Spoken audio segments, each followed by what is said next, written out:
We've been looking at the miracles of Jesus, and we're going to do so again today. Now, the story we're going to look at is interesting from a variety of perspectives, for a variety of reasons, not the least of which is that it's a story within a story. So if you were to go back and read the preceding and the following sections around what we're going to share together, you'd find that what we're going to look at is a story that's within a larger story, and it's yet another miracle in which Jesus responds to a leader in the synagogue whose daughter is ill, and in fact, we learn later, has died. And Jesus raises her to life again. An astounding miracle. That's the larger picture.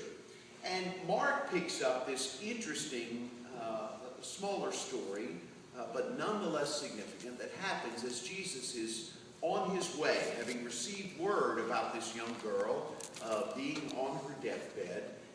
He begins to go, that he might bring healing to her and raise her up.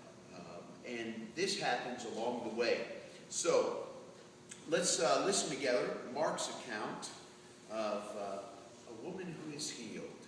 In chapter 5, verse 24, Mark says, "He, Jesus, went with him," that is, the leader of the synagogue, "and a large crowd followed him and pressed in on him. Now there was a woman who had been suffering from hemorrhages for 12 years. She had endured much under many physicians and had spent all that she had. And she was no better, but rather grew worse. She had heard about Jesus and came up behind him in the crowd and touched his cloak. For she said, 'If I but touch his clothes, I will be made well.' Immediately her hemorrhage stopped, and she felt in her body that she was healed of her disease. Immediately aware that power had gone forth from her, Jesus turned about in the crowd and said, 'Who touched my clothes?' And his disciples said to him, 'You see the crowd pressing in on you. How can you say, "Who touched me?"' He looked all around to see who had done it. But the woman, knowing what had happened to her, came in fear and trembling, fell down before him, and told him the whole truth. He said to her, 'Daughter, your faith has made you well. Go in peace and be healed of your disease.'"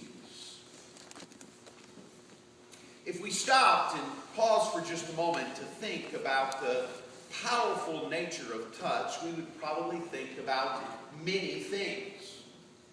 Our thoughts might turn to those studies that seem to come out again and again that remind us of how important healing and loving touch is to newborns and to infants. Why it sets the stage for all that happens on so many different levels in all of life. And that touch of love is so important. We might think of a touch at some point that thrilled us, maybe a romantic touch, maybe a touch as happened here last night as a couple joined hands before the altar and before a caring congregation. And what a magnificent moment that was, and just a touch. We might think, however, about children or grandchildren sitting in the back seat in that infamous chorus, "Somebody touched me. He touched me. She won't stop touching me." It's amazing the power of a touch, for good or for bad. Or maybe our thoughts might turn to a senior person, maybe someone who's a bit lonely, maybe someone you've visited, and the power of just holding someone's hand who is starved for a loving touch. A touch can mean so many different things, and it is an interesting focal point for Mark's story within a story here. But that's not nearly all of the story. You see, if we were Mark's original hearers, we would know that there's a lot more than meets the eye to this story. For instance, we would know that Mark has been telling us about some amazing miracles Jesus has been involved in. And they've become increasingly intense throughout his ministry. They're not just healings and exorcisms, but they are healings of people who were deemed incurable. There was the deliverance from evil of those who could not be subdued and had to be removed from any human contact because their case was so extreme. And in the midst of it all, we would know that here was a woman who was excluded from the life of first century Judaism because she was rendered unclean in a powerful way. Anyone whom she touched, anyone who touched her, anyone who came in contact with her because of her flow of blood would have been deemed unclean.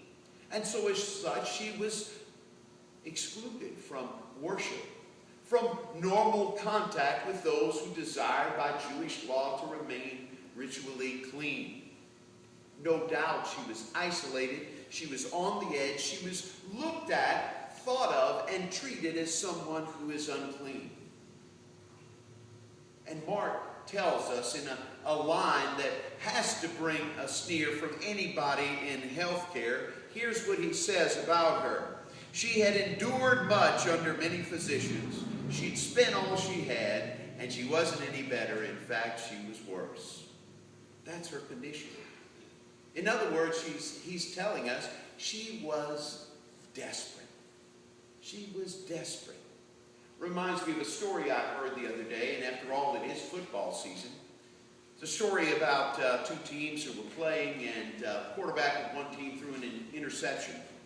It seems that the cornerback intercepted. He was running for a touchdown. Everyone knew that he had blazing speed. The quarterback who had just thrown the interception had no real chance of catching him, but he did. And he saved his team not only a touchdown, but the game. Afterwards, the coach of that cornerback came over and spoke to the other coach whom the quarterback played for, and he had quite a reputation as a tough guy, a no-holds-barred coach. The other coach said, "I can't believe that your guy caught mine. How in the world did he do that?" The quarterback coach said, the coach of the quarterback said, "Well, I'll tell you why. Your guy was running for a touchdown. My guy was running for his life.